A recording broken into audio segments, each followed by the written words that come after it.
Best news of the week, ladies and gentlemen. I made it here on time. Welcome back to Thursday GT3s at America's Racing League. Back on iRacing for another exciting event at a, honestly, one of my favorite circuits that exists. A highly, highly underrated circuit. It is the Canadian Tire Motorsport Park, better known as Mosport. Made an early mistake. Forgot to unmute myself, so you heard me twice for a brief second. That's why. There's always a mistake whenever I'm around. But the good news is that for another week, I have a guest. This time, a guest that's new to the ARL Comms box. And, well, he's not as seasoned as some of us in commentary in general, but he's a wonderful guy, a great racer, and a great friend, hailing all the way from the Netherlands, Mr. Kevin Boss. Well, thank you, Jack. I think I could say I'm quite seasoned. It's just been a while, so just dusting off all the rust, and then I'll be ready to go. I think the biggest thing I'll have to get used to is seeing what Mosport is all about, seeing what this community is all about, the racing. So yeah, that's actually pretty exciting. Yeah, you've got a little bit of tastes here and there of the racing. I mean, we both ran that. It was an interesting event this past weekend on the LMU, but I mean, it was good. It was interesting. I'm just gonna keep saying the word interesting about it, not talk too much, because then I might start saying mean things. But I would never do that. When was the last time that you've looked at any iRacing anything? So I know you're not the most regular iRacing guy. I think the last time I looked at iRacing was, God, how many moons ago was it that we did the Rallycross stuff? So I think that's the last bits of iRacing that I've seen. It's too long ago. I mean, I'm still getting used to everything that's going on here and things looking a bit differently and having a different controls in front of me that include not knowing who's on circuit, if anyone's on circuit. It kind of looks like nobody's on circuit. There we go. We found someone, the man himself, Mr. Ted Piper, the reason that I'm here speaking to all of you. But no, it's good. I'd say it's good. The racing last week, it was phenomenal. We had a very solid grid of cars. It seems like it might be a bit of a lighter evening. Going into qualifying, only about 17 cars. The good news is that having a shorter circuit, much more, I would say, unique, as you claimed earlier, has a bit of a Thruxton vibe to it, but I think you're getting a feel for some of that elevation change that I talked to you about. Yeah, I see it go up and down, but yeah, like we said before the stream, it reminded me a little bit of Thruxton, but you know, I'm more going to be thinking about European tracks, so yeah, if I see something similar, then it'll probably be something like that, but yeah, it is a little bit different. Thruxton is pretty flat, and yeah, as you can see here, going uphill towards turn 4 and 5. Yeah, the elevation is quite a bit. Yeah, and I gotta say, super excited that there's a Lamborghini on circuit. My very obviously favorite of the GT3s. I like the way it looks, I like the way it sounds, I pretty much like everything about it, other than not enough people drive it. That was a little teaser of the complex known as like 5A, 5B, and 5C, rather interestingly enough. But it's also, if I'm not blind, that's not just any Huracan GT3 Evo 2, Kevin. No, that is an anime livery on the side of that car. That is indeed, as our good friend Jesse Lee calls it, an anime. I can't really see which one it is, with the moving car going speedy and all the cameras not really being that zoomed in. But I suppose at some point we might have a good look at that and see what it is. Yeah, I'm seeing if maybe the chopper cam gives us a better view. But no, to me, honestly, it just kind of looks like generic anime ladies. And I'm not sure if it gives extra horsepower, but as we are coming to the end of qualifying, it doesn't seem like it's giving enough, if any. Currently, Michael Hickman is on provisional pole with a 1 minute 15.0, and Anna Marie De Pasquale, one of the many fast Fords we have here, is currently sitting on the front row. Frankly, a microscopic gap in between the pair, less than basically a third of a tenth of a second to say in a way that makes the number sound really big. So I'll start saying hundreds or thousands. That sounds like a big number. It's Anthony Pacheco. He was coming into Sector 3, and that sometimes happens coming through the final sector. And well, hopefully I can find somebody else. It seems like everybody's sort of ended their qualifying already. I think nobody is on the circuit at the moment. Well, it did seem as well like everyone was doing like a little short run, like just out lap, hot lap, maybe a second one, and then call it, go back into the pits. So it looks like everyone was at the lowest amount of fuel. And then, yeah, seeing Michael and Anne-Marie be that far ahead of P3, like it's 7.5 tenths ahead of Paul O'Malley there in the Ford. So, yeah, them two are definitely quite a bit ahead of the rest of the field. But in all honesty, the rest of the field looks quite compact. Yeah, I mean, coming from once you sort of get out of the super quick times, the 115s, as it were, a lot of drivers inside the 116. I mean, fourth to really 10th place, separated by basically a second. This qualifying is completely now officially concluded. No mystery laps being set. We got a couple of guys who I know were practicing, but perhaps are thinking about a last to first challenge. A regular Joe Dauber, Mr. Boss. And it is Hickman staying on pole, followed by De Pasquale. Paul O'Malley's in third. Daniel Kent's in fourth. Devin Strouch is in fifth. Stefano Zanatti in sixth. And I'm going to say this now, I surely wish I could tune into his commentary, because when he's driving in the car, words that are uttered, well, probably couldn't be broadcastable, but are also absolutely hilarious. David De Leon in 7th, Ted Piper 8th, Matthew Sosi in 9th, Marcus Taylor in 10th, Leon Vallejo Gastelum is in 11th, Anthony Pacheco is in 12th, Rigo Campos 13th, Henry R. Velez Jr. is in 14th, Anthony Madonia 15th, and Piotr and Javi did not set a time, so possibly looking for a mid-race surge, or I guess a full race surge, starting from the very back of the field. Mosport it's one of those circuits where you kind of get the idea looking at it from on a track map. You're like, overtaking. Where? There's a couple of places, quite honestly. I'd say turn 1 is a good bet. You pretty much got to be alongside, though, to be making any kinds of moves. Coming down into turn 5, also another one. Probably need to be alongside for that. And then the big one is just get a really solid draft between the exit of 5 and once you start braking and turning for turn 8 on the Mario Andretti straight. So that isn't straight. And I do believe we're getting underway on our formation behind the safety car. And it's good to see a McLaren on pole. I feel like you don't really see that anymore with how it's treated more regularly in LMU and indeed in iRacing.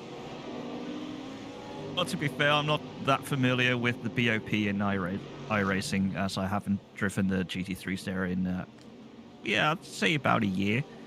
But yeah, indeed, it's not a view you see too often. But yeah, I was going to say about Piotr Przybylski that it is quite showing that he's starting from the back, seeing as he had the fastest lap in practice. But we'll see if he can get to the front. And as the safety car is pulling off, I'll leave it all to you. Yeah, it'll be Hickman taking the pole. It's up to him when he wants to take the launch. And, well, he decided to take the launch absolutely immediately. And it's going to be the duo of Mustangs right behind who are going to be going side by side into one.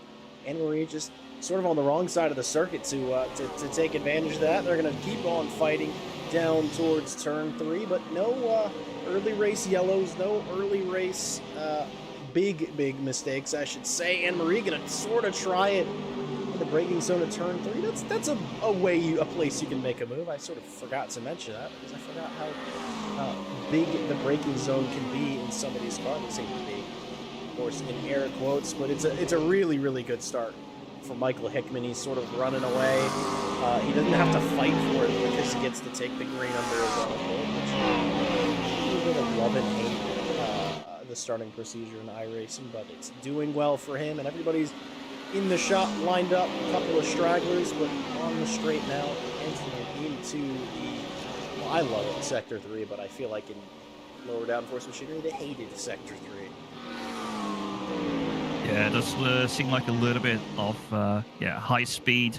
You need the downforce, and then in the GT3s compared to like the prototypes, you'll be struggling a little bit more. But that was one hell of a launch from Michael Hickman. Completely caught the rest of the field off guard. And yeah, as you said, Anne-Marie, just the wrong side of the circuit, and I think just the way that Paul O'Malley had a view of that, he was just able to sneak up on Anne-Marie and get that P2. But now he's got one hell of a fight on his hands.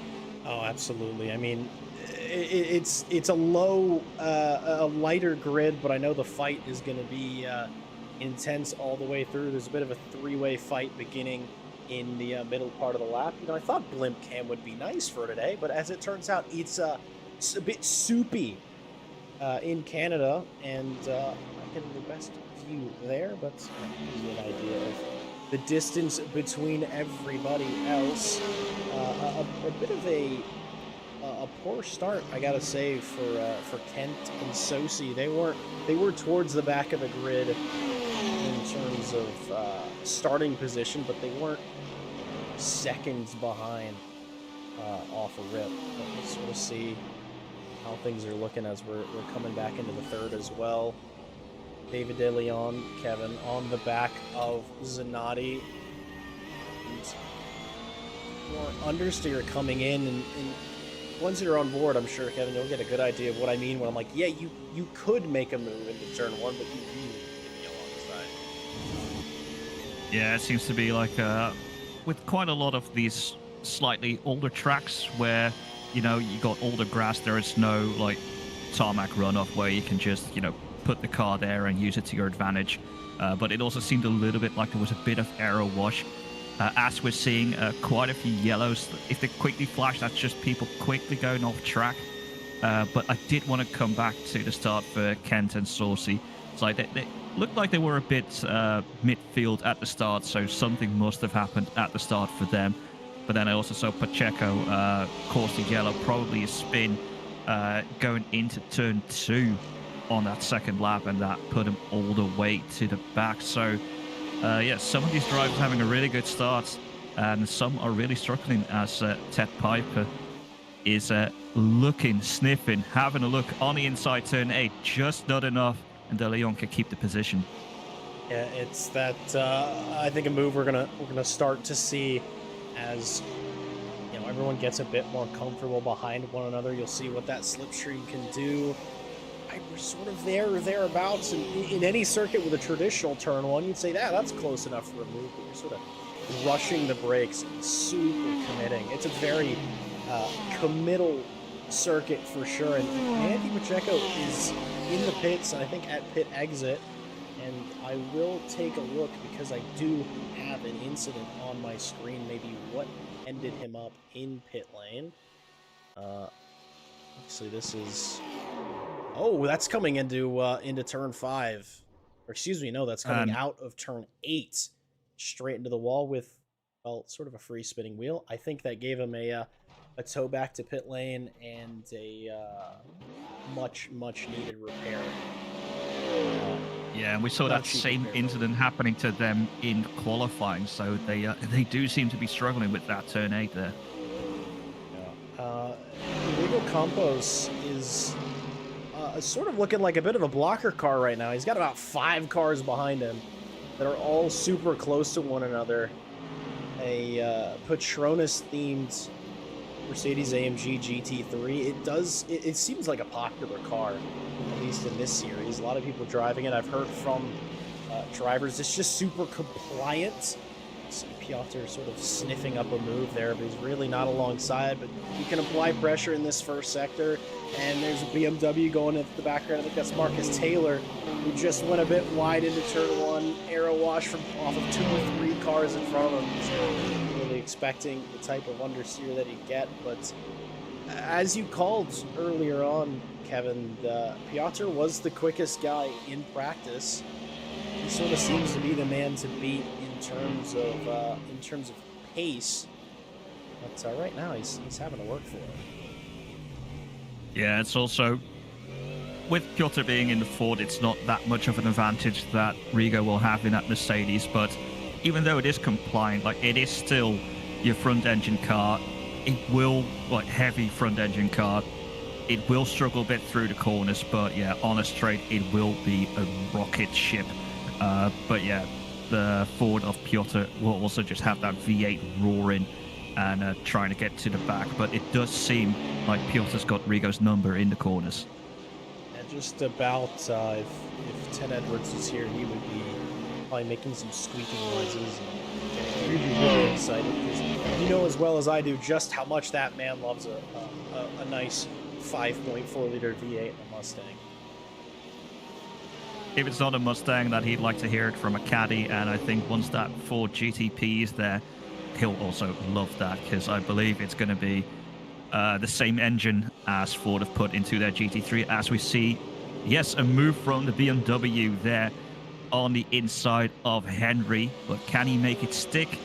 There's still also Kent there behind trying to make a move as well, having a look there on the outside, but going back in. Yeah, that seems to have been a move complete.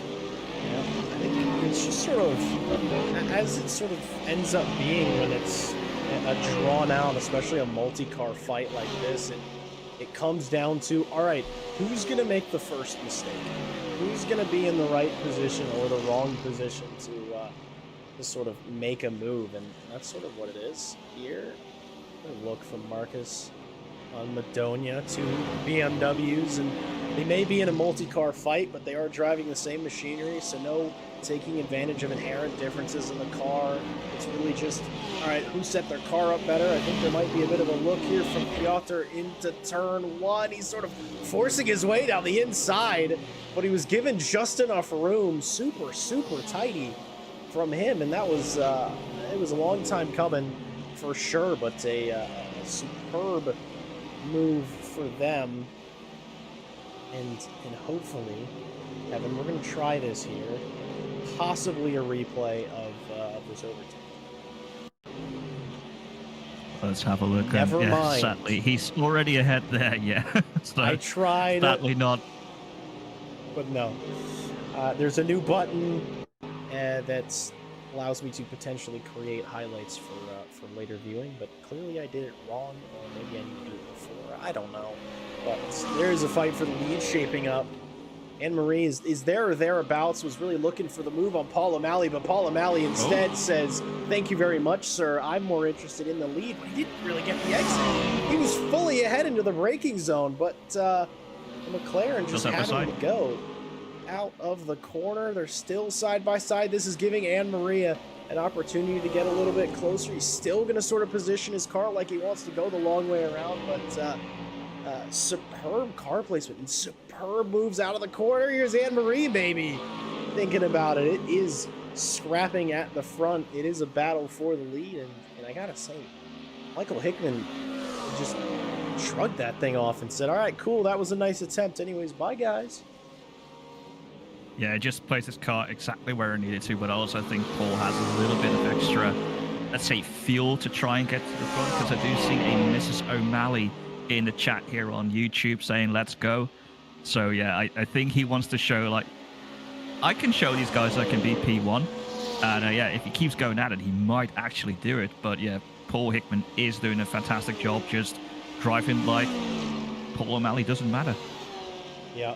And more battling just ahead of the train. It's Ted Piper having a look at the back of a Corvette, maybe having a bit of a sniff. And I gotta say, I'm not biased at all.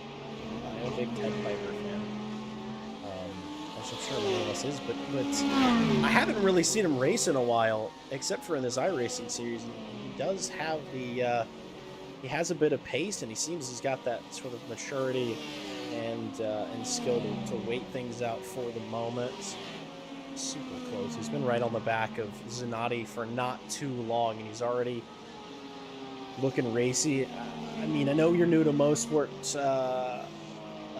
Kevin, but if you were Ted right now, and you wanted to make a move, let's say in the next lap or two, where are you picking your spot? Well, seeing as what I see happening here to Ted, and also what I saw happening with Rigo trying to keep off Piotr, I would try and go into turn 8 because that Mercedes does seem to have the straight line compared to all the other cars. So if he's going to do it, I think, well, turn 8 is coming up.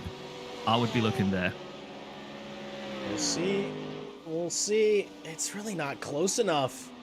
It's kind of interesting because you think on a circuit with as long of a straight as this one, which it is pretty long, you want a lower downforce setup traditionally. You maybe want to maximize, what you can do between those corners. But by the nature of Mosport, the amount of direction change, the banking, or not the banking, the height of some of these corners and sort of changes in camber means that you want to have a bit of a higher downforce setup. So nobody looking entirely missile-like at the moment. I think it's just the Mustangs and their inherent space, but we'll see.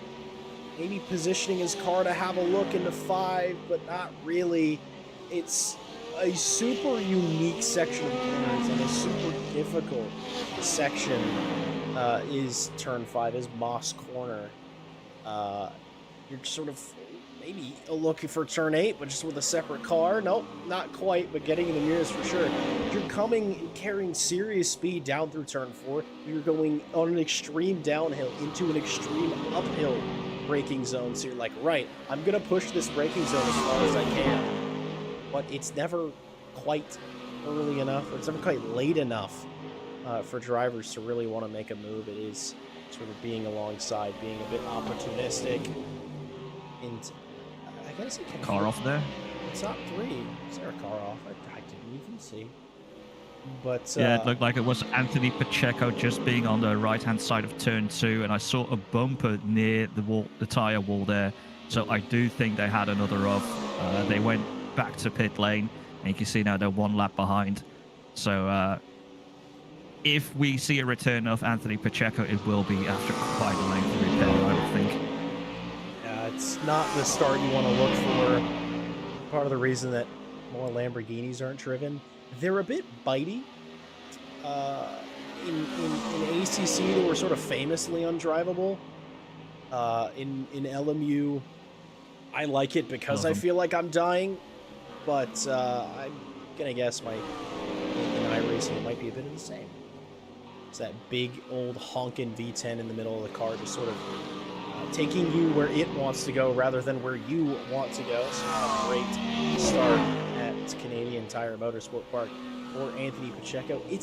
I'm noticing how much these cars sort of are pitching into corners. It almost looks like you can sort of see so much lean on the outside rear tire. It almost looks like at any point these things could just go round. Ooh, so we do see a couple of yellow flags coming up there. Looks like Anthony Madonia and Rigo Campos were in there, but yeah, you can see there's a lot of work the tires need to do, especially through these medium and high speed corners. Yeah, turn 5 will be actually a bit of a break for the tires to maybe even cool down in those corners, and then of course Michael Andretti straight away after that gives him a little bit of time to cool down. But yeah, if you start working them way too much too early in the race, that will hurt you later on. Yeah, let's see. We'll take a look at the potential incident between Madonia and Rigo Campos. Oh, he's just sort of day late, $1 short into the final corner, and well, ends up himself what a dodge by backwards. the BMW and Mercedes there. I was gonna say that was superb reaction time. You don't really have a lot of time once you crest the corner to decide where you want to be. But it was an opportunistic move for sure into turn 10. But well, I said it once before. I'll say it again. A bit late and maybe a $1 short for Madonia. Unfortunately or unfortunately, I think one car ended up backwards. Amongst it, still a fight for the lead, and I think, Kevin, maybe you're getting the idea that I saw last week, which is there are the aliens of the race. Even though they're fighting each other tooth and nail, even though they're all within a second of each other, they have cleared 10 seconds to fourth place. Yeah, that is the big thing, though. The guy we were talking about at the start of the race, Piotr Przybylski, he has gone up to P7, closing down to Ted Piper in P6. And I think if he can get past Zanotti and then Devon Strouch, we might see a fourth player enter this top fight. Yeah, I think he's definitely got the pace. I'm briefly gonna pull up. I'm curious what lap times look like for everybody, and I'm not really surprised that Piotr's maybe not quite on the pace. He really hasn't had a whole lot of free track. It's just been one overtake after another pretty much for him. But for him to still be lapping at 15 deads with all the cars around him sort of mid-15, some of them lapping in the 16 on their fastest lap, I think it's indicative of once he and if he clears Devon Strouch, he I think he might be right, Ted. Sorry, not Ted. Kevin. I'm used to saying. Wow. I'm used to calling out Ted. He's been my buddy in the box the past couple of times. I'm also more used to saying his name generally because he's usually maybe not talking to me, but he's in the box with me. So no shade. No shade. But yeah, we do see here now Piotr is getting closer to the back of Ted, and Ted has been looking to get past Stefano Zanotti, but we do see, even though I thought that straight line advantage the Mercedes has would be a bit bigger against the Chevy, but sadly, I'm a little mistaken, and now Ted needs to be careful. He's not just going to be swamped there by Piotr. Yeah, I think he's maybe begun to look in his rear view just a little bit. Zanotti, though, has caught up to the back of Devon Strouch as we were talking about it, so it's about to become a bit of a four-car train, but the man in the AMG, who we're now going fully on board with, is sort of, well, he's a bit stuck, shall we say, and he's really going to have to, well, not make any mistakes, keep everything super, super confident, and very, very composed, because as soon as he makes any sort of error, Piotr is going to come through on aggressive attack mode. They're coming out of turn 5 down onto the Andretti straight.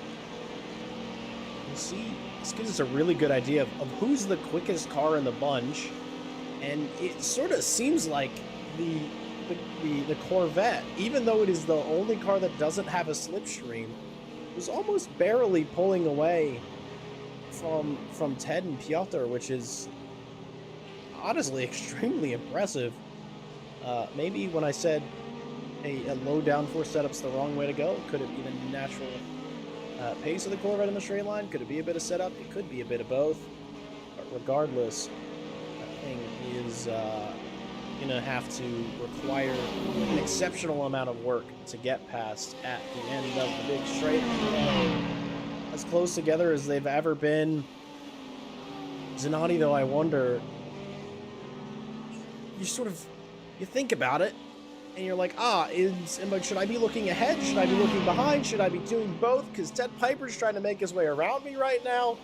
Are they going to try it in a turn 5? It's just not a long enough braking zone, and Zanotti's really making the best of it. He almost gets sort of pushed out at the apex. Piper getting maybe a little frustrated now. He's like, I've been behind this guy forever. I've been behind him so long that there's another car behind us. He's super, super close now. If there's going to be a move into turn 8, this is as close as he's going to get. But Zanotti positioning his car perfectly, taking that inside and not giving it up. I'll say it's good to see everybody in their proper liveries this week. I figured it out. Turns out there's a thing you got to do with trading paint sometimes. You got to hit Control R. That re-downloads everything. Because for some reason it didn't do it by default. Here comes Piotr maybe on the inside of Ted Piper in turn 2. He's going to be alongside. Track goes back right for 3, though. It's going to be quite some to do to hanging around. He's not quite alongside still. perhaps having a run down towards the braking zone for Moss corner. It's just, even when you're on a bumper like that, you wouldn't dare go down the inside. It's a bit too high risk even for a racing driver, but Piotr is working it behind the wheel of his Mustang. He, of course, started in 16th position, maybe 17th. Regardless, he was at the back of the grid. He wanted to see what he could do to come through the field. And this is the first sort of difficulty he's had all night, actually getting past a car. He's pretty much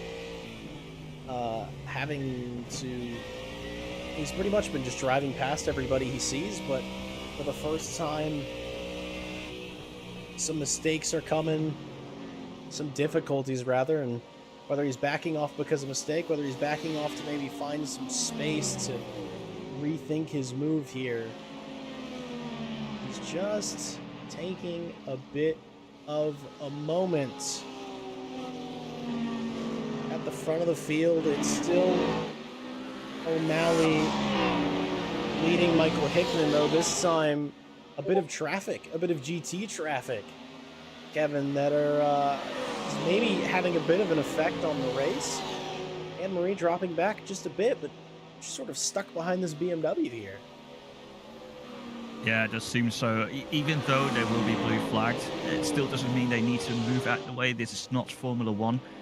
So it also needs to be sure that whoever you catch is a little bit compliant, but there we see the BMW move out of the way, giving Anne-Marie the free track in front of her again. As we saw Anthony Pacheco coming out the pits. Ladies and gentlemen, he is back. He's coming back around. It does say 1 lap down. I can guarantee it's more than that. It might be 3, it might be 4, it might actually be 5 laps down at this point. But very, very quick in the front of the field. Still absolutely going hog wild in the rear. Ted Piper finally making his move. But this is the thing that just happened to him with Piotr. Piotr got stuck around the outside, but it looks like Ted might make it stick. They're sort of running out of circuit. They're going to be running 3 wide down towards turn 5. Actually, not quite. Piotr drops back, and Piper actually making it stick all the way around into turn 5. He sort of, you'd think coming into what sort of is a hairpin, you think, oh no, I'm ahead into this braking zone. Maybe I'll get overtaken back. No, it's the exact opposite. Mosport is weird like that. It's down to a whole lot of things, but Ted Piper finally not looking at the back of a Corvette. But bad news for Zanotti. It's not just one move in one corner. It's 2 moves in about 4 corners. You know, he didn't have the AMG that was stuck behind him, blocking him from the pace of Piotr. And now they're both released, and a stellar defense for Stefano Zanotti, but I don't really know if he quite has the pace to get these guys back. He held on for a very long time. Actually, exceptional. It does seem like that Chevy had quite some acceleration out of the corners, and that helped him quite a bit. But yeah, sadly, once the fighting started to get a lot, trying to keep Piotr behind with... Oh, that's a longer yellow for Piotr. That's Piotr. He spun it. Out of What turn happened to him? 3. I'm wondering, I know I have this one on replay. Let's see what happened to Piotr just moments ago. Coming down, this is out of turn 3. Oh, he just runs it wide. He runs it out of track. He tries to keep the power on, and it's a bit of grass, and Zanotti almost collected by that, but that is what's going to happen. Big V8 on a circuit and just straight into the wall. It was such a good run through the field, but I'm just gonna assume that that level of damage, he's got a bit of wheel damage on now. Let's see, if you look on the car, is he tracking straight? Well, he's certainly not going quickly. It seems like he's struggling through these corners a little bit, but I do think we'll see him go in to the pit lane now. As I do think I saw with Pacheco, there does seem to be one fast repair available, so it will just be a quick stop and he'll be on his way again. But yeah, that will have put a damper on his race. Yeah, that's so unfortunate, especially because he had just done the hard part. Well, I guess he did half of the hard part. He got past Zanatti. He was released with a bit of room to go and chase down Ted Piper, and I think he relaxed a little too hard. He was just sort of like, all right, cool. I can sort of stretch my legs here and get back to the job of chasing down the leaders. But you saw where that got him. Got him just a bit into the wall, and hopefully he can come back out. He is back out now already. He's in 12th. He's got 30 seconds to close to Daniel Kent in 11th, but I think he can find the pace. Still 33 minutes to go, Kevin. Yeah, still a long way to go, but it will be quite a task to get back, especially with the leaders not too far behind him. He'll get blue flagged, and they'll have to see what he does with the leaders. Does he think he can stay ahead, or does he let them through and try and use their pace to get through the field again? As we have another yellow flag for Piotr, he's not having a good time. I think he might have just gone wide onto the grass to let the leaders through. Might be, his choice might have been a little accident, but that's given me the answer to my question. He has let the leaders through. Yeah, he definitely has. I'm wondering if it's maybe also a bit of struggling on cold tires, because I was a bit surprised when I drove these things for the first time a little over a week ago, how cold they are and how long it takes to really put energy through them. It's not quite the level of putting fresh tires on a GTP and just having to basically walking pace yourself around a circuit for about 6 laps, but I was impressed and maybe a bit disappointed by the fact that you do definitely still have to baby the tires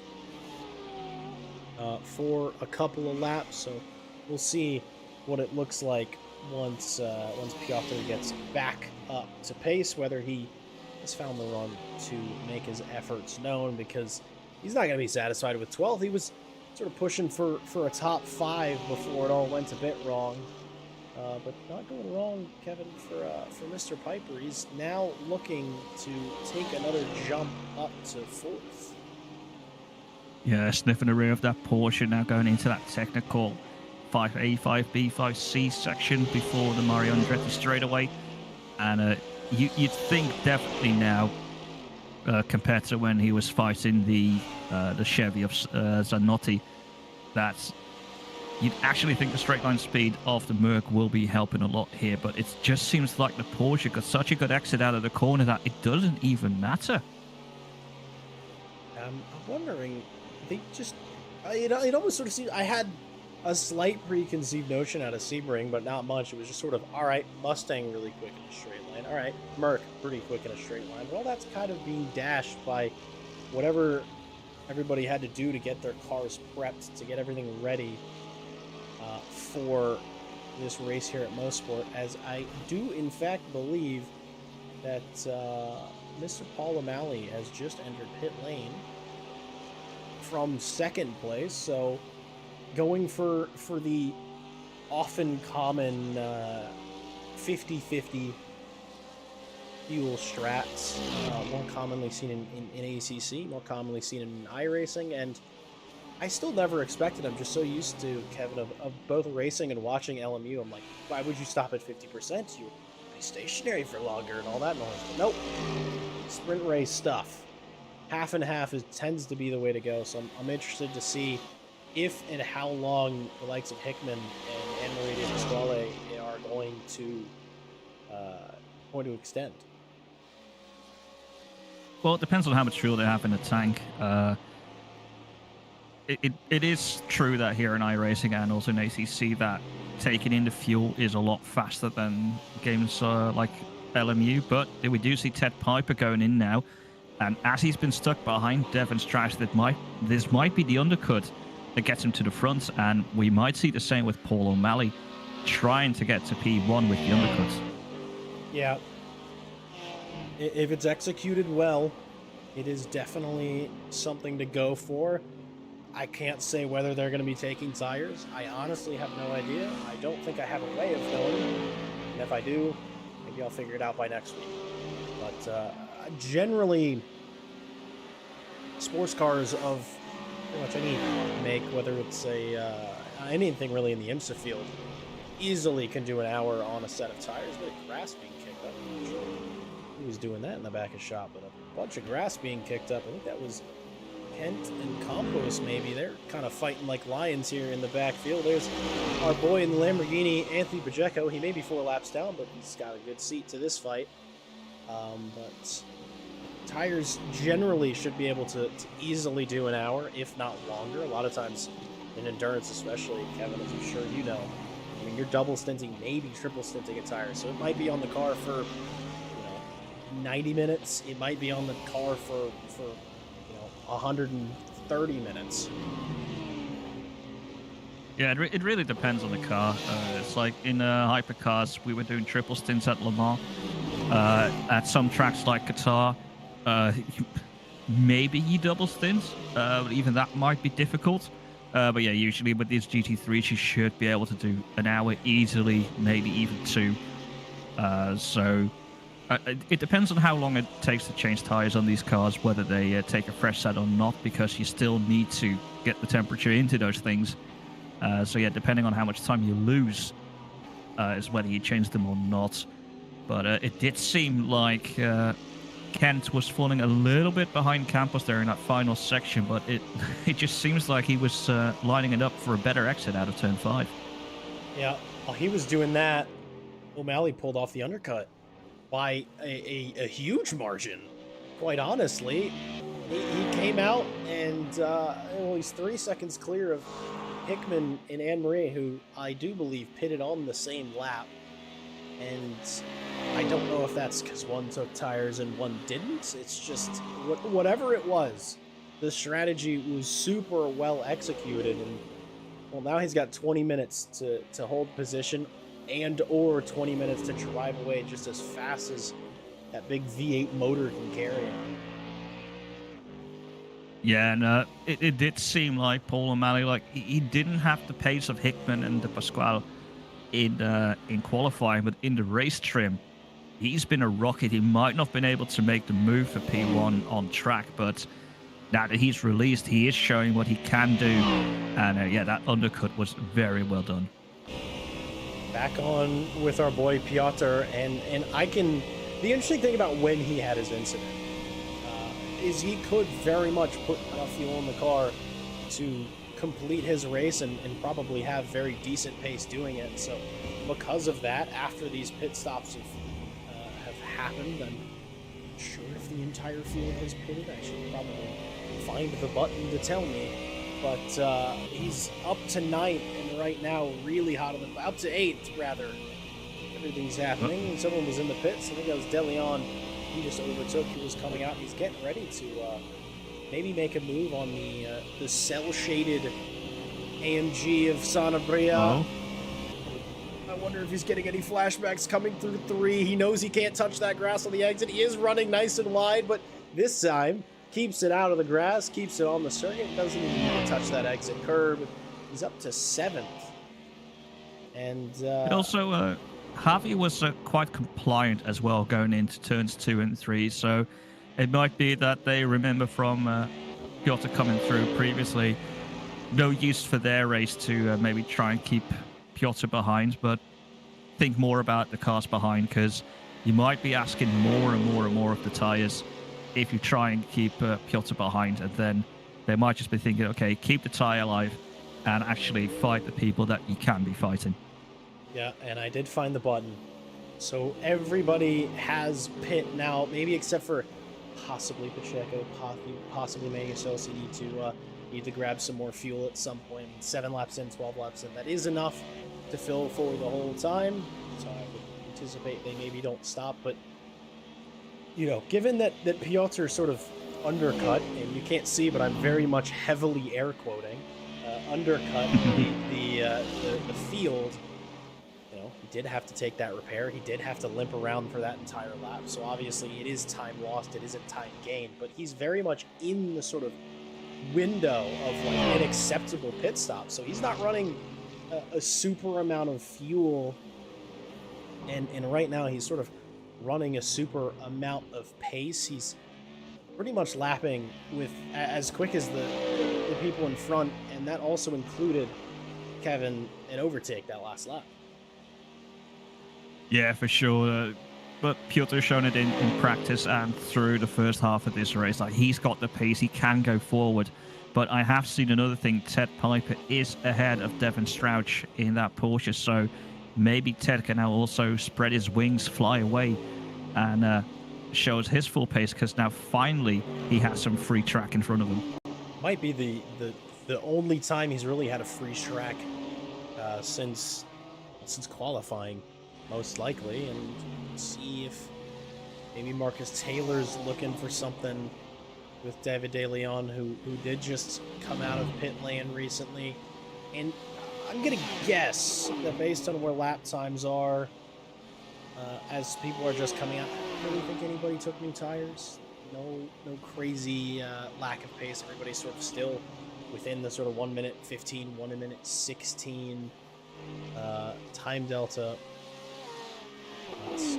Taylor he has looked quick. He was one of the cars in the middle of that train that we saw for so much of the first half of the race. But I think if we've learned anything, and I think you especially, Kevin, as a newbie to Mosport, catching is one thing. Overtaking is just an entirely different thing. Yeah, and I think it's mostly because the lack of heavy braking zones where you can try and put the car slightly alongside and then go for a little bit of ascent. But because of the nature of these corners, they're mostly high and medium speed. It is very difficult to put the car alongside and then make a move. As I said, Taylor just go a bit wide out of the final corner. That will hurt them a little bit, going to try and get past De Leon. But yeah, you can just see the whole of sector 1, like the only like slow speed corners you'll see are probably turns 5 and then maybe turn 10. But yeah, for the rest, it's just medium and high speed, and then trying to send it while alongside it is going to be very difficult. Yeah, this is a circuit for me that was made famous by IMSA, but of course they don't run the big boys, the GTPs. That is a very backwards Lamborghini into turn 3, and unfortunately for Anthony Pacheco, hopefully not another trip to pit lane, at least not because of that, because it looks like he kept it out of the wall. But they don't bring the big GTPs out for Mosport, whether it's the nature of the circuit, whether it's because of the shortness, whether it's because of the width. I don't know why they don't do it, but they don't do it. But even the LMP2s do join in, and I feel like overtaking in that might be a little bit easier. You've got that greater amount of downforce that you sort of more comfortably run through a lot of these high-speed corners side by side, but still not easy by any means. I'm curious. Looks like it was clearing up a bit. It's clear enough for a bit of blimp action, maybe. Still a little hazy, but yeah, it is better than it was before, but the clouds are still there. But this is looking like it's a very good fight between these two Mercedes, between Campos and Kent. Yeah, it does seem like they're running a slightly different setup, because every time it's on a straight, Kent seems to be coming closer, and when they're going through the corners, Campos pulls away. So I do think that we're looking at same car but different setup and different approach philosophy. Yeah, it's something where you can sort of make or break the difference between cars, and oftentimes you're really going to build a setup around your comfort level in the car, or you could be just ripping a setup from one of the many setup providers that exist, and sort of rolling with that. What a lot of people do, they'll take it, they'll tweak it just a little bit. A different entry as well into 8 and 9. They're relatively the same, maybe keeping it a bit more tidy to get a better exit out of 10. The whole third sector is pretty much all about setting up the run down to turn 1. It's not long, but due to the technicality of the whole third sector, it sets you up for a good opportunity for a move, especially if you're that much stronger than your competitor, maybe. But no, definitely opposite setups in terms of what are we going to prioritize, Kevin. And if you were driving this evening, if you were coming to Mosport on iRacing, A, what car are you picking? B, high downforce or low downforce setup? Or I suppose a mid. I suppose a middle of the two is an acceptable answer. Ooh, what car? Well, as it's iRacing, it depends what cars I've bought. Let's say you have them all. Free choice. Ooh, I think I'd still go with the Chevy, because the Chevy has quite decent cornering. It's got good acceleration, which I think, like, even though there are like medium high speed corners, like, you can still use that acceleration coming out of them. It will hurt a little bit on the straightaway, but I think the Chevy inherently has what I think a good build for this track. And then I would probably go for a medium downforce setup and maybe slightly tweak it a little lower to not have too much drag on that long straightaway. Fair. I'd go full missile spec Lamborghini low downforce, just for the absolute hell of it. I don't think it would do well, given where we've seen Anthony Pacheco this evening. Probably would end up in the exact same place. But I tell you, once I got onto this straight, once I started roaring down the Mario Andretti straight, I would be a force to contend. Well, I already know, like, it doesn't matter what car I'm in. There's usually going to be what happens in another community, which I've dubbed the Kevin Convoy, where it's like, I'm not the fastest driver, but if you're behind me, you're staying behind me, and you might get a bit of a train. Yeah. In all of my 8 months, 9 months, however many months of commentary experience, it pretty much happens every race. But at least at some point, when you are on circuit, whether it's me, whether it's my co-commentator, somebody's talking about your defensive abilities, because it's so frustrating to be behind, because you don't actually you don't do much when you're being defensive. I think Piotr's had an off. This time not so costly. 5B, as it were. He just sort of went off briefly. I saw the Delta start to slide the other way, but fortunately nothing ending with him ending this. But I think it might have been a little bit of a fight there with Stefano Zanotti trying to get past there. As like going through the grass there might lose you those 5 seconds, especially if Zanotti had a good exit onto that straight. Let's take a look, shall we? Oh, we have something of that incident. And is there a Corvette nearby? It's near-ish. Oh, so it wasn't terrible. Well held to keep it out of the wall and sort of slow it down enough. And sort of deep on the brakes into turn 5 and coming right back out, but nothing catastrophic. Not nearly as catastrophic as what we saw earlier.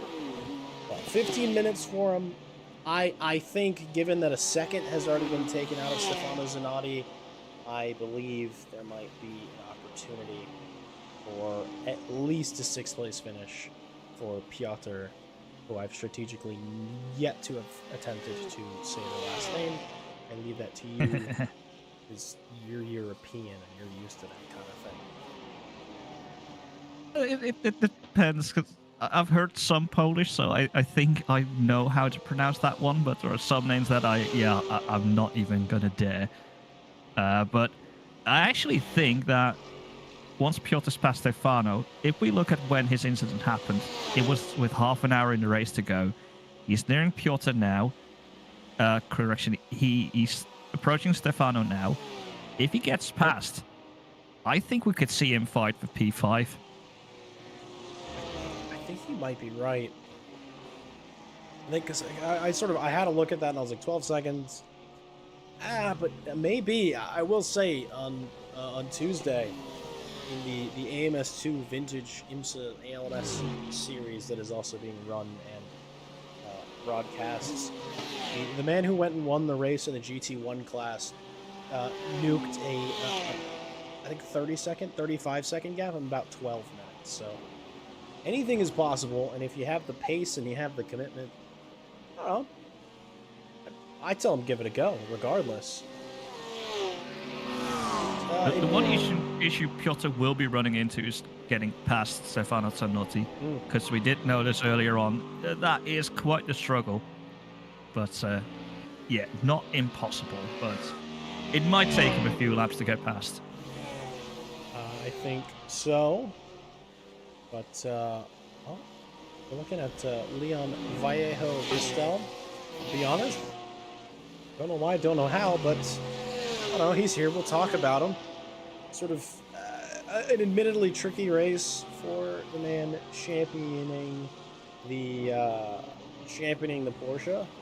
We'll see. Now the cameras are just kind of doing their own thing. Don't know what that's doing. Don't know what is happening, but hopefully I can get it to heal. I apologize. Still getting used to the whole iRacing thing. For those of you who are wondering, I don't just do iRacing. I do everything. I'm honestly, I think up to 7-ish streams a week, most of which I do by myself. So when I talk about mistakes, it's more because I'm trying to remind myself not to make them again.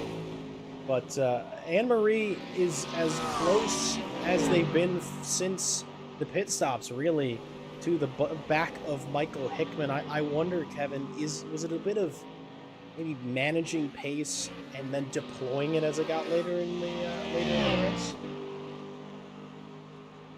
I don't know. They've been running quite similar pace for the whole race, because even though at some point it was like 2.5 seconds difference, you know, it's not a massive shift so far. So they might have just been slowly crawling towards Michael Hickman. It might also have been slightly bit of traffic because they have lapped a few of these guys a couple times now. So yeah, that might bring them closer and further together, because also Paul O'Malley was almost 4 seconds ahead of Michael Hickman, and it's now 2.5. So yeah, who knows what happens where? Yeah, it is definitely a good shout to mention the onset of traffic.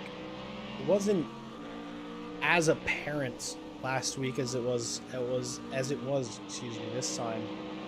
You know, nature of the circuit, it is a hyper technical endeavor to find lap time at Mosport, and you know, with that in mind, it tends to be the gap between the fastest people and the slowest people, or even the fastest people in the midfield, sort of is that much greater. It's also not a very long lap, not as long as Sebring, so all things to sort of keep in mind. But it does look like, if you look on the track map on the right side of your screen, they are arriving at a bit of a train of cars, and none of them, save for the two in the lead, the 17 car and the 3 car of Sanabria and Marcus Taylor, none of them are fighting, so they don't have a reason to hold any of these top 3 up. But as you said earlier, Kevin, they don't really have to jump out of the way. Well, it also depends on where they catch them, because we see now O'Malley is getting close to the 24 there of Campos, going into that medium high speed sector 1. So yeah, if you just catch him going into turn 3, that might become a little bit of an issue. As, oh no, Pacheco seems to be off again. This time it looks like it's turn 8. It's not a great day to be in Anthony Pacheco. I don't think it is, and I was about to hit the button to see what he's up to, but I've spared him the public embarrassment, because believe me, Kevin, you know almost better than anybody else, my struggles at times, so I know how that feels. We've all been there, quite frankly. You know, new car, new circuit, or honestly, it could be a circuit we've been driving for a while. It's like one day. Such things happen, but the good news for Anthony Pacheco is it could always be worse. It could be Mr. Happy last year. Not to throw shame. Not shaming. I guess not together. But at least an extra position is on the board, and maybe a couple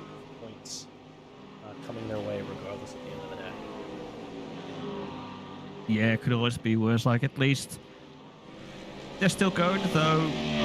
That's now their third tow to pit lane, so it's probably going to take a little while before we see Pacheco on track again. It's only 9 minutes left in the race, so depending on how much damage there is, we may or may not see them. Here we see O'Malley still not past the 24 of Rigo Campos. So even though I thought he'd be catching soon, it's taken a bit longer, though. We do see a little bit of steering correction there going through turn 3. So maybe at this point O'Malley's cooked those tires a bit too much, as we also see Hickman and Anne-Marie de Pasquale are getting a lot closer. Yeah, they are. They, in that last sector and a half, they've each closed about a second. I think that might have been that steering correction may have been a bit of an omen, maybe struggling just a hair with grip towards the end of this race. I will say it happened so quickly, neither of us saw it, but Piotr did get through Zanotti, and well, he's already dashed about 5 seconds on the Corvette driver, and as I say, a brief yellow, but I do see he's still moving, so not quite a commentator's curse, but he definitely lost a bit of time since I uttered his name, so maybe I won't do that. I don't know. The commentator's curse is real. I think it isn't. I take that as a challenge. Wherever on the circuit, I will force an error. We will say you are doing well, so we could see you spin. Yes. But no. Well, yeah. Also looking at the YouTube chat, there's quite a few people supporting people. Mrs. O'Malley is, of course, cheering on Paul, trying to keep that lead. Piotr's having a few family members in there. Apparently, there's a whole family in chat here. Someone curses in Italian, and yeah, it's good to see everyone in there in the chat talking away. And yeah, it's always nice to see people engaged and supporting your people. Oh, of course, and you know, I think they're probably scooting up a bit in their chairs, or wherever they're sitting, wherever they're watching. Maybe scooting a bit further up on the toilet seat if you're having an extended bathroom break, because I think we're sort of heading towards a bit of a three-way fight that I thought maybe we'd miss out on. But as we're in the closing stages, I think traffic is having its play and having its way, and causing Paul O'Malley to struggle just a hair. Hickman's the next to get around the Mercedes, and I think the way that they do this, the speed at which they execute this move right now could be make or break for the run for the win. Yeah, at the moment, that Mercedes is still between Hickman and O'Malley, though now he finally has to run through to get out into turn 4. Now, Anne-Marie is behind the Mercedes of Rigo Campos into turn 5. It's slightly slower corner, so they'll be hoping that it's not slowing them down too much. But yeah, here we already see, like, O'Malley's already got like 0.5 ahead of Hickman again, just through this few couple corners. That is helping them already, as we see an overtake, or at least a fight here going into turn 8 between Kent and De Leon. Yeah, I saw them ahead on the camera, and I was like, oh, they're going side by side to turn 8. I kind of want to see how this is going to play out. But, you know, Daniel Kent's been stuck behind David De Leon for a while, shall we say, long enough to the point where now the leaders are behind them. And it's even trickier now because you're not just overtaking static cars in a race, you're overtaking 2 cars that are in a battle with themselves. Here's Paul O'Malley just certifying, get out of the way. This is make or break time. 5 minutes to go, a handful of laps remaining. I need to put you between me and the people behind me. A little flash of fury, say, hi, I'm here. I'm going for my move now. Excuse me. There's Michael Hickman, maybe trying it up the inside. Just a little bit. And, you know, you sort of, if you're going to do that, that's the right way, because that car is not going to fight you.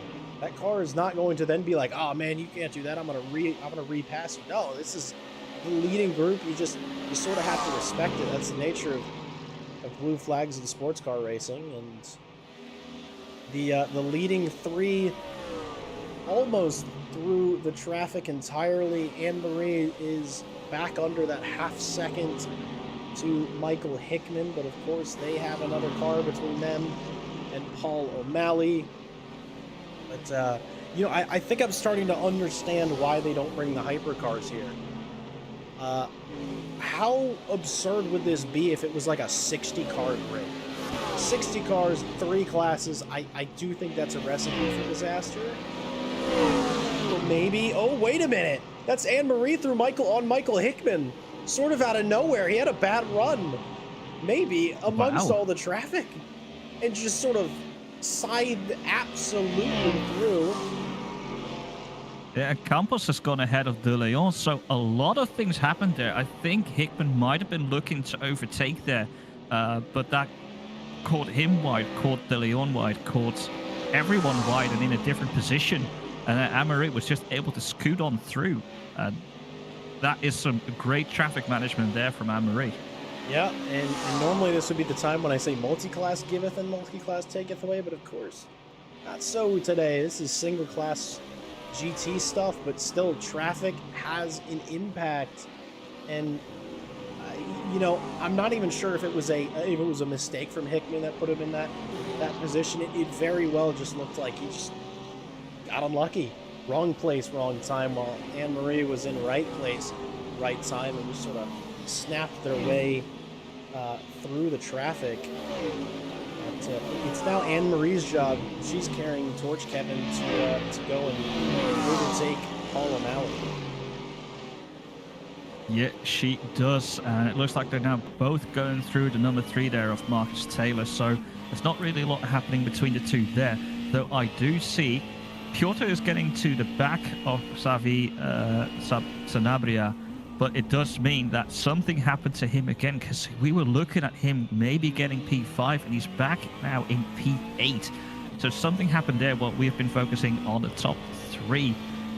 Ted Piper still strong in P4. Devon Strauss close behind, but he's got a big gap to Stefano Zanotti. So Devon can fully focus on trying to get past Ted as we keep enjoying this top 3 fight, as they're all within a second of each other.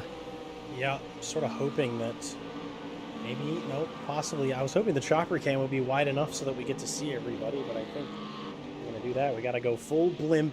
It's a little clearer now. I don't know. A little bit of fog, but generally you can sort of see. You also get an idea of the fight that's happening in the background, too. Down the inside, it looks like that's well, no, here's Piotr going for a move. I see a lot of numbers very close. It was actually Marcus Taylor, excuse me, who just got through. But to sneak on through. I think that's Daniel Kent up past Rigo Campos, or maybe that is Rigo Campos. I don't know. They're all in the same car, but it's super spicy fighting for 8th position. And oh, hold on, a bit wide for the BMW. One Mercedes through, maybe another thinking about it. Oh, very sort of out of shape. Slides. And there's Marcus Taylor coming up ahead, and David DeLeon, or excuse me, Rigo Campos, who's going around Daniel Kent in 5A. So it's sort of spicy everywhere, but it seems like it's getting super close, Kevin, for the race lead. And it's not gonna be the final lap, but we are about to start the penultimate lap. So Anne-Marie, maybe 4 or 5 more good chances left in this race. I think as it's now 18 seconds to go, this is now white flag final lap of the race, because they'll have hit 0 as they finish this lap. So I think Anne-Marie will have a look maybe in 5, maybe into 8. There's not a lot of time left for Anne-Marie to make this move, but it's very close, within 3/10. And we have already seen Paul O'Malley struggle through these corners. Anne-Marie getting even closer now into turn 4. Will she be looking for descent into turn 5? And it looks like she's lifting that little bit. So setting up for the exit of 5. Getting even closer. It looks like O'Malley keeps struggling here. And yeah, this is going to go down to the wire. Yeah, it's Dadman GT versus Redbull Racing Esports. And it was this case at Sebring, though Anne-Marie wasn't fighting for the lead on the last lap. She was fighting for second at the very end. So maybe something's going to happen here. Definitely getting in the mirrors into 8, though. That's Javier Sanabria. Whether he meant to be out there or not, he got out of the way of the leading pack. No more traffic that they're going to have to fight through, at least at this point, unless they reach the back of Piotr. But hopefully they stay out of the way. We are officially on the final race. Michael Hickman now sort of looking like there's an opportunity, but no, it's wide for Paul O'Malley and Anne-Marie. Wait a minute, they're both going very slowly all of a sudden. That was race finish, and I saw the checkered flag out. That is a win for Paul O'Malley and Marie de Pascal in second, Michael Hickman third. I'm so confused by that because they started, well, no, that was final lap. That wasn't penultimate lap. I would like to apologize. I was used to the proceedings on Tuesday. It was, we were doing +1 lap, and this wasn't +1. My bad. Made an oopsie. But as you called it, Kevin, that was right down the line. Could we do another lap, maybe? I was really enjoying that. Yeah, it was getting very close there at the end. We saw how close Michael Hickman got to the back of Anne-Marie. But yeah, there were quite a few close battles all across the field there. Even we see the fight there for P9. Everyone's still going for that final spot. So yeah, this has been quite a good end to the race. Yeah, no, it's superb stuff. I mean, the top three crossing the line within 7/10 of each other is always a good sign.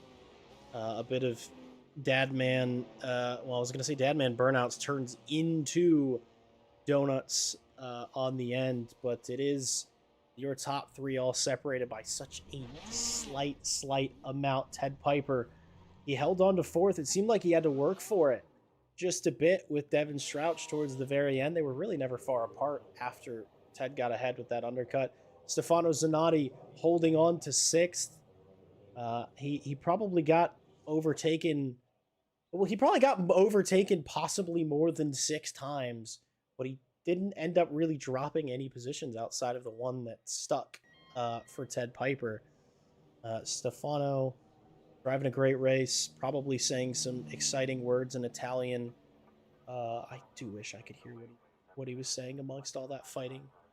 Piotr finishing in 7th. There's more. There's more to what that driver can do, especially out here today. I think maybe Kevin the Circuit sort of got the best of him.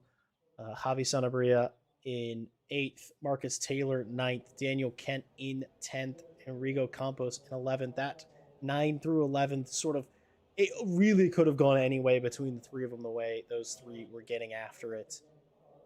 In the four of them, it was down to P12 with De Leon. I didn't even know that David De Leon was involved. I think that's just how hard they were fighting that they got another sparring partner towards the end. But David De Leon finishes 12th. Anthony Madonia in 13th. Matthew Sosi 14th. Leon Vallejo Gastelum in 15th. Anthony Pacheco, well, it was almost 17th. I think he heard what I said, and he said, watch this, it can get worse. With him and Henry Velez Jr. not having the most wonderful race, but I'm sure they still haven't had a wonderful time driving around, as did you, hopefully. Did you have fun? Yeah, it was a good race. Of course, first time commentating here at ARL. Was very exciting. And if I'm back and being an Insomniac another time, I hope it's going to be something like this race, because this was very exciting. Yeah, I was a little worried. I mean, we had a superb grid last week, and 30 cars hitting up Sebring. I think maybe Mosport not the most favorited circuit of people. I'm actually very disappointed at that because it is one of my favorites. Certainly maybe a bit of an acquired taste.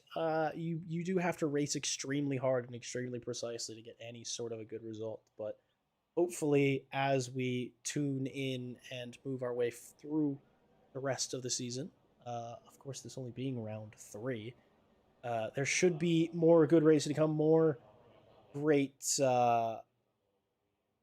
moments, hopefully some more broadcasts. That's sort of weirdly enough, not determined by me, but also kind of determined by me. There's a whole thing. I won't get into it. Basically, I'm a cheapskate, and that is all I will say about that. But we are sort of looking to bring this to a close. But before we do, of course, the man of the hour is here. Two in a row. Not that I was hoping that I had to talk to somebody else, but I don't know. It would have been interesting if I was talking to somebody else. Why'd you have to go and win the race, man? That was exceptional work, Mr. Paul O'Malley, strategy wizard of the evening. Yeah, thank you. Yeah, Anna Marie and Michael taking tires. I knew that was going to get close at the end, and I was just hoping that the time I gained doing the undercut and being out on hot tires first would let me get out far enough that I'd be able to keep it to the end. And yeah, it worked out.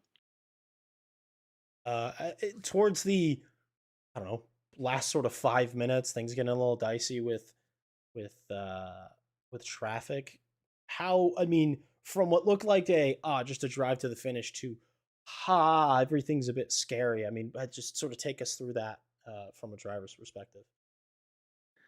Yeah, once we started catching the traffic, I was just hoping that I'd be able to get by quick and clean and not really have any issues. And luckily, it seemed like I got a little bit luckier than Anna Marie and Michael did. They had a battle going on while they were going through some of that lap traffic. So I think that helped me too. Cause yeah, there at the end, they were like half a second faster than me on the fresh tires. So I think without that, it would have been pretty tough to hang on to that win. Well, hung on to it indeed, and I totally made a goof on the finish. I thought you guys had more one lap to go. Maybe I was willing one more lap because of how close it was, but 7/10, top three. I mean, you're leading the championship coming into this race. You're leading on the way out. We are still early days, of course, but how are you sort of feeling? It is a long championship. How are you feeling? Your chances are for grabbing that big trophy at the end. We're in a good spot. Can't complain about having a points lead right now, but it seems like the group of us that are going to be on the podium is going to be pretty consistent. So making a mistake is going to be pretty costly at any track. So it's a good spot to be in after round 4. But I mean, we're a third of the way through. We got 8 races to go. If we have an issue at a track and fall out of the top 5, I mean, that's going to be pretty costly, and that lead will be gone right away. So I'm having a lot of fun with how close the battle is. Having whether or not you're aware, you have family members in the chat. Does that give a horsepower advantage? Because I feel like it should. I mean, it kind of puts you on the spot because when you know your wife and your kids are watching, it's like if I mess something up, if I go off track, especially if I hit a wall hard, my son's gonna tell me all about it. He is big on anytime crashes happen, he just goes nuts. We watch NASCAR and IndyCar, Formula One. We watch them all, and anytime there's a crash, he's always going nuts. So if I make a big mistake like that, he's gonna let me hear about it for days. Well, I think there's nothing quite like sort of the family involved with racing and everything beyond that. Kevin, any words, any questions you got to say to this one? Yeah, just magnificent race. Like, good move into turn 1, getting that P2 immediately away from Anne-Marie. Was at any points were you struggling a bit more, or you had a bit more pace than you thought, or were you even maybe like disappointed with what you did in qualifying? Yeah, it's a good point. I actually did an off track on my second lap during qualifying, so I definitely had more pace in it. I was saving it for that second lap, and I could have had about 9/10 more.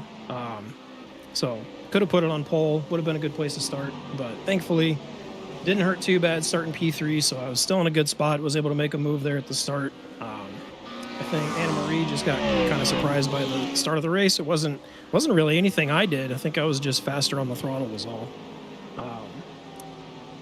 The Moss corner was really eating my lunch today. That's where everybody seemed like they'd gain on me, and I just couldn't quite get that corner down. But I felt like I was really good in that slalom sweep up to the finish. I was a lot faster through that section, so that was letting me keep up with Michael while he was in the lead and keep the lead back. So had my strengths and weaknesses at this track, and luckily I just came out on top. Yeah, then I just want to keep it at good pace, good race, good strategy, and congratulations on the win. Thank you, appreciate it. Mr. Boss, congratulations to you on your first trip in the ARL comms box. Welcome back to comms box in general. My fun fact of the day has nothing to do with racing, but my personal commentary journey. The first ever broadcast I did in a commentary box was with none other than Mr. Kevin Boss. And look how far we've come. I now tell you what to do. Yeah, it feels weird. It's been wonderful to have you, and thank you, of course, for staying up till what? 4:15. I was gonna say closer to 5 a.m. than I would like to admit. But no, of course, thank you so much for that. And as we're bringing her out, any final thoughts on the race, final tidbits of wisdom from a seasoned gentleman such as yourself? Not calling you old, but Well, thanks. No, I'd say, yeah, if you like Mosports, if you want to give one of the European tracks a go, maybe have a look at Thruxton. It gave me a little bit of a same feel there. But yeah, I'll just say it was a good race, seen some good fights, few crashes with Lamborghinis entering walls. And yeah, I thoroughly enjoyed myself. yeah, I think I enjoyed myself as well. I always get nervous when you come from a bigger grid to about half the grid size. You're like, oh no, from a commentator's perspective, from a viewer standpoint, oh, is it going to be like kind of boring? Nope, it really wasn't. I don't think we had any moments of sort of missing out on anything really, and it was a phenomenal event, a phenomenal race. If you're interested in joining the grid here on Thursdays or anything that ARL has, head over to americasracingleague.com. It's big right in front of you on the screen. Can't miss it. That'll take you to a link to join the Discord. You can check out us on SimGrid as well. That's where every event is posted except for iRacing. That's all done through iRacing League systems, and I'm sure there's some other back-end stuff that goes on. I don't know how half that stuff works because I am an iRacing noob, but honestly, if there's a day of the week where you feel like racing, probably an event going on here at ARL. We'd love to have you. If you want to join the, I mean, I guess it's kind of a commentary team at this point. It's more just me and whoever I can convince to show up. The door's open. Send me a message. You don't have to be good at it. You don't even have to have done it before. If you just like talking about race cars and racing related things and don't mind the sound of my voice, don't mind the sound of your own voice. Well, you don't sound of your own. If you don't mind talking to me a bunch, the door's always open for you. I'd love to have you. And from me, Mr. Mays, and from my good buddy, Mr. Boss, my favorite Dutchman of the bunch, I only know two.